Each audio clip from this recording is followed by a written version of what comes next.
Bonjour tout le monde. L'objectif de cette vidéo est de vous expliquer la notion de développement limité.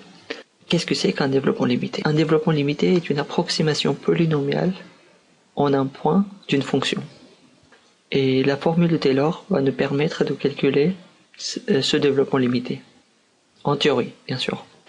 La formule de Taylor est f de x égale f de 0 plus xf' de 0 plus x carré sur 2 factoriel f dérivée seconde en 0 plus ainsi de suite x puissance n sur n factoriel f dérivée énième en 0 plus un reste qu'on va noter Rn de x. Ce reste va dépendre de la formule de Taylor qu'on va utiliser. Est-ce qu'il va s'agir de formule Taylor Young, Taylor avec reste intégral, Taylor Maclaurin ou quoi que ce soit. Moi, je vais utiliser uniquement la formule de Taylor-Young. Il y a des développements limités qu'il faut absolument connaître. Par exemple, le développement limité de exponentielle x. Ça, c'est à connaître. Exponentielle x est égal à 1 plus x carré sur 2 factoriel, qui est 2, plus x, ainsi de suite, plus x puissance n sur n factoriel, plus un petit taux de x puissance n. Voilà, petit taux, ça veut juste dire que c'est tout ce qui suit après est négligeable devant le terme en x puissance n. Ça, il faut absolument connaître exponentielle x.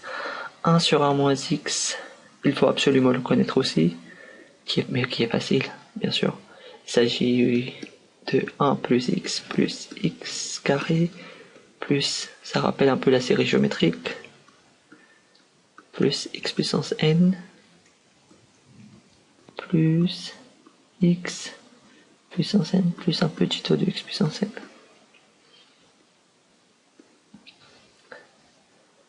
Les deux là, il faut absolument les connaître. Et à partir de ces deux là, je pense qu'on peut trouver pas mal de choses. On a le droit d'intégrer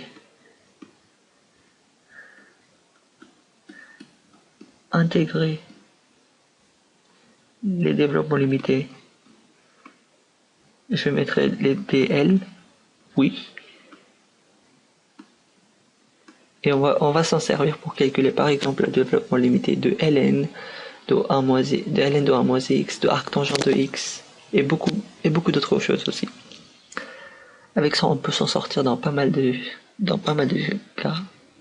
Donc, imaginons, on veut connaître le développement limité de cosinus x. Qu'est-ce que vous savez sur cosinus x? On sait que cosinus x, c'est égal à partie réelle de exponentielle ix.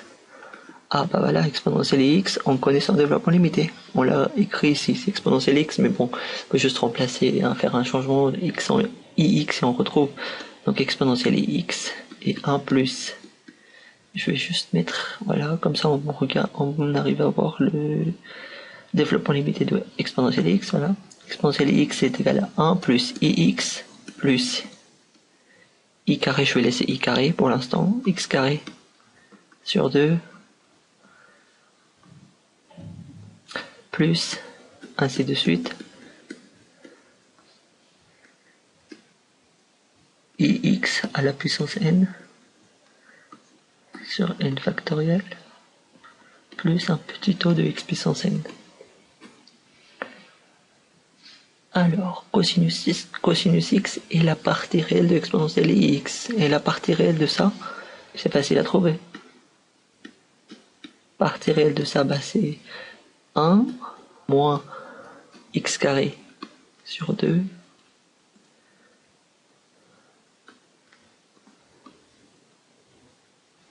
le terme suivant, ça va être un plus x puissance 4 sur 4 factoriel.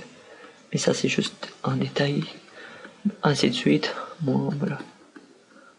Le dernier terme, ça va être un moins 1 puissance n x puissance 2n sur 2n factoriel.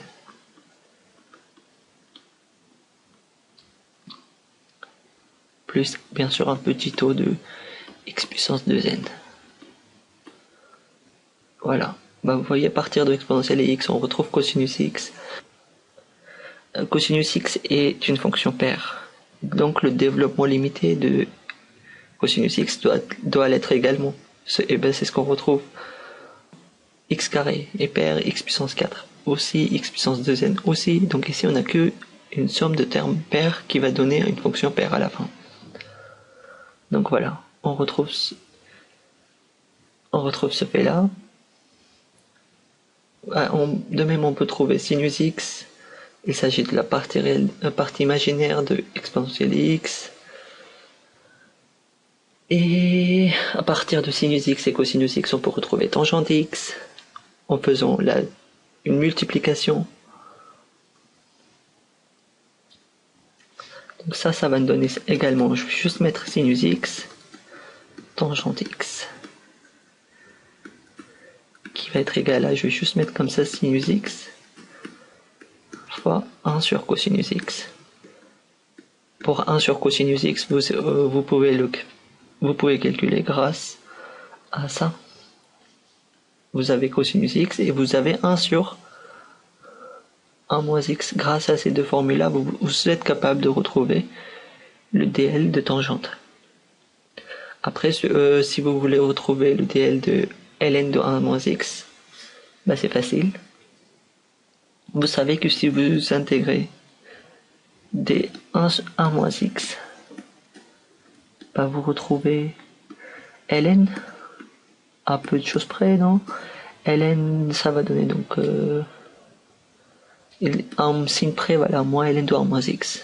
Et à partir de là, bah, en intégrant le dl de 1 sur 1 moins x, on est capable de retrouver, bah, retrouvons, allons-y. Donc ln de 1 moins x, je vais distribuer le signe moins directement là-bas. C'est égal à moins intégrale de dx sur 1 moins x. Bah, c'est égal à moins l'intégrale de... Je vais mettre comme ça 1 plus x plus x carré plus x plus n dx. Et le terme suivant est plus un petit taux de x puissance n qui va rester. Je vais laisser ça comme ça, plus un petit taux de x puissance n. N plus 1. Je vais mettre. Vous allez voir pourquoi n plus 1 et pas n. De toute façon, parce qu'on va intégrer ici, vous allez voir. Donc ça fait moins x plus grand G. Primitif de x c'est x carré sur 2, primitif de x. Primitif de x carré c'est x cube sur 3.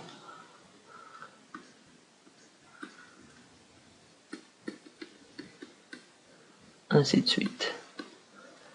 On retrouve facilement le dl de ln. Bon, ce qu'on vous demande, ce qu'on donne dans les formulaires, c'est ln de 1 plus x, je suppose. Donc il suffit juste d'intégrer 1 sur 1 ln de il suffit juste d'intégrer 1 sur 1 plus x. Donc, voilà, je vous laisse faire ça. Mais voilà, l'objectif de cette vidéo était juste de vous expliquer que à partir de quelques formules qu'on vous demande pour l'instant pas de comprendre mais de les retenir, vous êtes capable de retrouver pas mal de choses. Voilà, j'espère que cette vidéo vous a servi et à bientôt pour une autre vidéo.